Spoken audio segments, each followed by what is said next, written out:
Serial में आने वाला एक नया ट्विस्ट। अब अनुज और अनुपमा मिल जाते हैं और अनुपमा अनुज से यह पूछती है कि अनुज जी आप इन 6 महीनों में कहाँ थे और आपने मेरे से एक बार भी बात करने की कोशिश नहीं की। तभी अनुज यह बोलता है कि अनुपमा एक भी दिन ऐसा नहीं गया हो जिसमें मैंने तुम्हें याद नहीं किया और मैंने तुम्हें ढूंढने की बहुत ज्यादा कोशिश भी की पर तुम मुझे मिली ही नहीं। तभी अनुज से अनुपमा यह कहती है कि आप मेरे से 6 महीने पहले मिलने क्यों नहीं आए? मैंने आपका कितना ज्यादा इंतजार किया। तभी बाबूजी अनुज से यह बोलते हैं कि अनुज तू तो आने वाला था अनुपमा को लेने, अपने साथ वापस यूएस ले जाने, तो क्यों नहीं आया और आज तो इस हालत में क्यों है? तभी अनुज यह बोलता है कि मेरे साथ काफी चीजें हुई है अनुपमा। जब मैं तुमसे मिलने आ रहा था तो जब मैंने तुम्हें कॉल किया तब मैं एयरपोर्ट से खाली 1 किलोमीटर दूर था। तभी अनुपमा को यह बोलता है अनुज कि तभी जब आद्या का कॉल आया और आद्या ने यह बोला कि मैं आपके साथ नहीं रहनी चाहती पॉप और मैं आपको हमेशा हमेशा के लिए छोड़ के जा रही हूँ और मैं आपसे कभी भी नहीं मिलूंगी पॉप।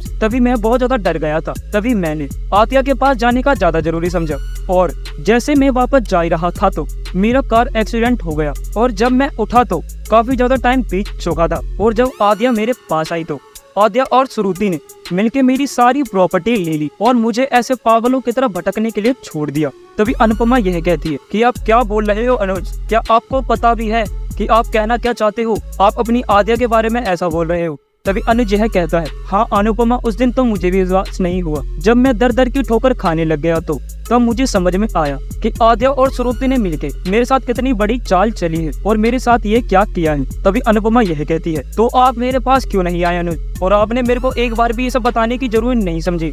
तभी अनुज यह कहता है कि मैंने तुम्हें बहुत कांटेक्ट करने की कोशिश की अनुपमा पर वह तुम मुझे मिली ही नहीं और जब मैं यहाँ पे आया तो यहाँ पे भी तुम वहाँ पे नहीं थी जहाँ मैं गया था। तभी मैं इन पंडितों के पास जैसे रहा तभी इन्होंने मुझे अपने साथ रख लिया और तब से मैं इनके साथ ही हूँ।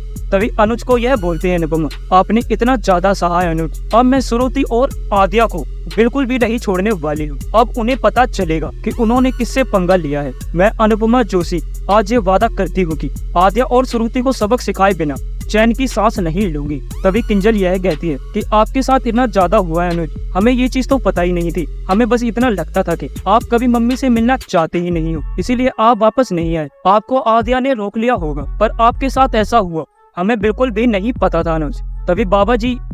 तभी बाबूजी यह कहते हैं कि आद्या ऐसी निकलेगी हमें नहीं पता था। ये तो तोसू और पाके से भी ज्यादा बुरे निकली। ये कम से कम अपने माँ बाप की बेइज्जती तो ही करते हैं, आद्या ने तो अपने बाप को बिल्कुल बर्बाद ही कर दिया। तभी अनुपमा यह कहती है कि आद्या को सबक सिखाए बिना अब मैं चैन की सांस नहीं लूंगी। तभी अनुज यह कहता है कि अनुपमा तुम मुझे मिल चुके हो तो मुझे किसी को कुछ भी नहीं बोलना है और किसी से कुछ भी नहीं चाहना है।